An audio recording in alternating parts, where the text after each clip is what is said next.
Bismillahirrahmanirrahim. Assalamualaikum warahmatullahi wabarakatuh. Innal hamdalillah nahmaduhu wa nasta'inuhu wa nastaghfiruh wa na'udzu bihi min shururi anfusina wa min sayyiati a'malina. May yahdihillahu fala mudhillalah wa may yudlil fala hadiyalah. Ashhadu an la ilaha illallah wahdahu la syarikalah wa ashhadu anna Muhammadan abduhu wa rasuluhu la nabiyya ba'dah. Allahumma salli ala Muhammad wa ala alihi wa sahbihi ajma'in.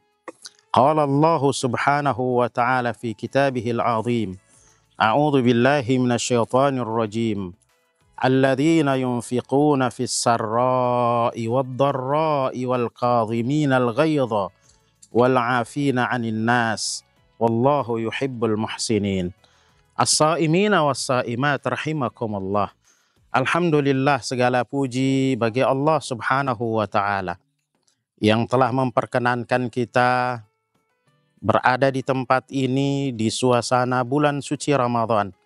Kita berharap dan berdoa semoga kita dapat melewati sisa dari bulan suci Ramadan ini dan kita digelar sebagai orang-orang yang bertakwa.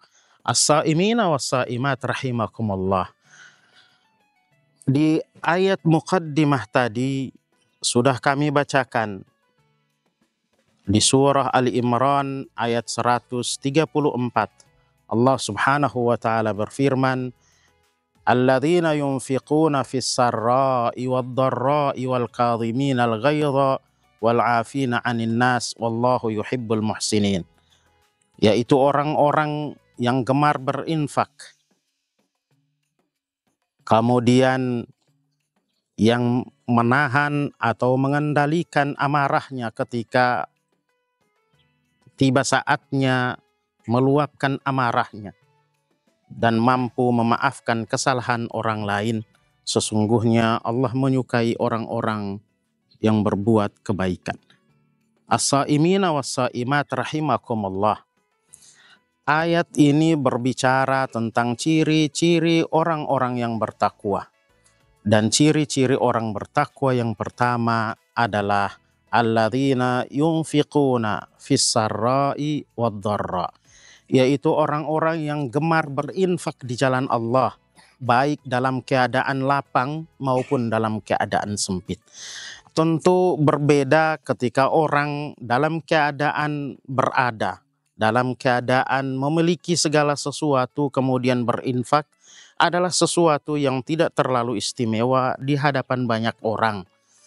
Tapi kemudian akan menjadi istimewa ketika orang-orang dalam keadaan sempit, dalam keadaan tidak memiliki harta yang cukup, tapi kemudian berkorban dan berinfak di jalan Allah dalam keadaan sempit.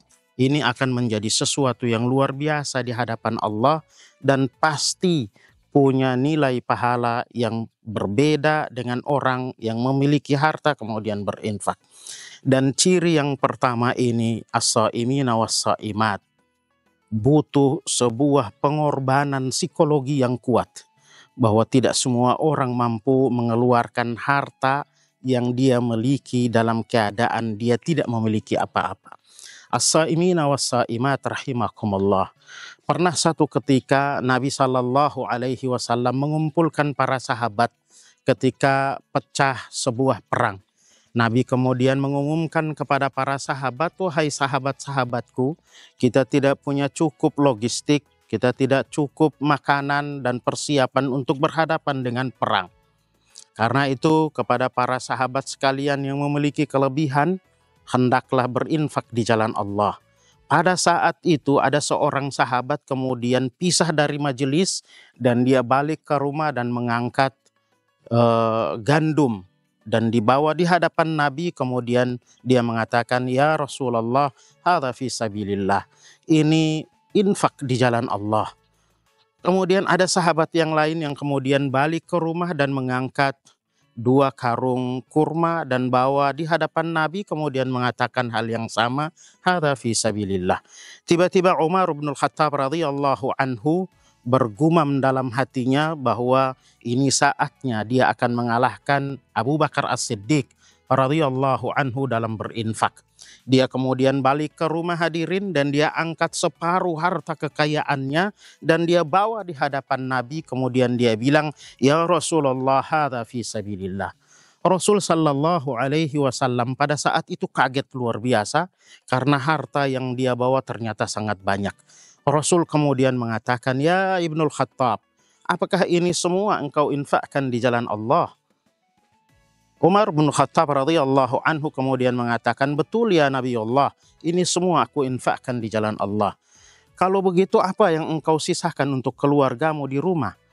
Umar bin Khattab radhiyallahu anhu mengatakan, "Ya Rasulullah, ini separuh harta kekayaanku aku infakkan di jalan Allah dan separuhnya aku sisakan untuk keluargaku di rumah." Tiba-tiba berdirilah Abu Bakar As-Siddiq radhiyallahu anhu. Dia balik ke rumah, kemudian dia angkut semua harta kekayaannya, dia bawa di hadapan Nabi dan dia mengatakan, "Hadza fi sabilillah." Ini semua saya infakkan di jalan Allah. Rasul sallallahu alaihi wasallam lagi-lagi lebih kaget. Rasul kemudian mengatakan, "Ya Abu Bakar, apakah ini semua engkau ingin infakkan di jalan Allah?" Abu Bakar kemudian mengatakan, "Betul ya Rasulullah, ini semua aku infakkan di jalan Allah. Lantas apa yang engkau sisakan untuk keluargamu di rumah?" Abu Bakar As-Siddiq radhiyallahu anhu kemudian mengatakan, "Ya Rasulullah, ini semua aku infakkan di jalan Allah, sedangkan untuk keluargaku, aku berikan Allah dan Rasulnya." As-saimina was-saimat, begini cara mereka berinfak di jalan Allah. Tidak tanggung-tanggung. Mereka sadar betul dengan keyakinan penuh bahwa semua harta yang mereka infakkan di jalan Allah akan digantikan oleh Allah Subhanahu wa taala yang jauh lebih banyak. Kalaupun di dunia tidak dibayar tuntas, pasti di akhirat akan dibayar dengan bayaran yang lunas. As-saimina was-saimat rahimakumullah. Poin yang kedua, ciri orang yang bertakwa adalah wal kaziminal ghaidha, yaitu orang-orang yang mampu mengendalikan amarahnya ketika amarahnya memuncak. Tentu al-kazimina adalah mengendalikan diri. Satu akar kata dengan kata al-kazimah yaitu termos. Termos kita tahu, as-saimina was-saimat, fungsi termos adalah menuangkan air panas kepada gelas yang sudah ditentukan. Kapan waktunya, kapan saatnya, di mana tempatnya, dan seterusnya.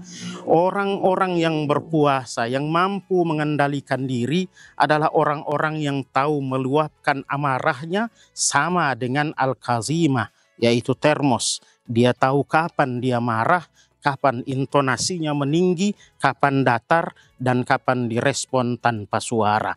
Dia tahu kapan menuangkan amarahnya, tahu kapan menempatkan itu semua. Inilah ciri orang-orang yang bertakwa yang kedua, yaitu mampu mengendalikan diri. Sedangkan poin yang ketiga, wal afina anin nas, yaitu orang-orang yang memaafkan kesalahan orang lain. Di bulan suci Ramadan hadirin, kita diajarkan satu doa khusus yang dibacakan setiap awal Ramadan. Bahkan lebih banyak lagi kita ucapkan itu pada akhir-akhir bulan suci Ramadan, yaitu Allahumma innaka afun tuhibbul afwa fa'fu anni. Ya Allah, engkau yang maha pemaaf, maaf, yang mencintai orang-orang yang meminta maaf, maafkanlah kesalahan kami. As-saimina was-saimat rahimakumullah. Kata al-afu diulang sampai 3 kali. Itu menunjukkan bahwa orang yang mengucapkan itu penuh dengan keseriusan, bahwa dia benar-benar membuka diri, memaafkan orang lain, dan meminta maaf atas kesalahannya. As-saimina was-saimat rahimakumullah. Puasa tentu tidak sekedar memaafkan, tapi juga memberikan kepada orang lain supaya jalinan persaudaraan makin terasa erat. Karena itu dalam bahasa Arab hadirin, kita sering ketika memberikan sesuatu kepada orang lain, orang itu akan mengatakan terima kasih. Kita kemudian mengatakan sama-sama. Ini ungkapan dalam bahasa Indonesia yang sering kita temui. Tapi berbeda dengan bahasa Arab. Ketika kita memberikan sesuatu kepada orang lain, orang itu akan mengatakan syukron, yang kata syukron, kata syukur terambil dari kata yang sama.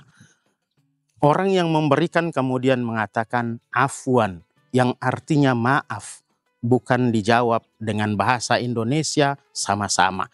Kenapa orang yang memberikan mengatakan afwan atau maaf? Karena dia tidak bermaksud memberikan sesuatu untuk merendahkan si penerima. Begitulah term dalam bahasa Arab.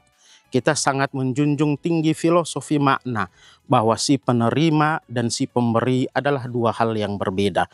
Semoga puasa Ramadan yang hari ini kita laksanakan, kita mampu menerjemahkan itu dalam kehidupan kita sehari-hari dalam menempuh 11 bulan ke depan. Semoga puasa kita diterima oleh Allah Subhanahu wa Ta'ala. Taqabbalallahu siyamana wa siyamakum. Wassalamualaikum warahmatullahi wabarakatuh.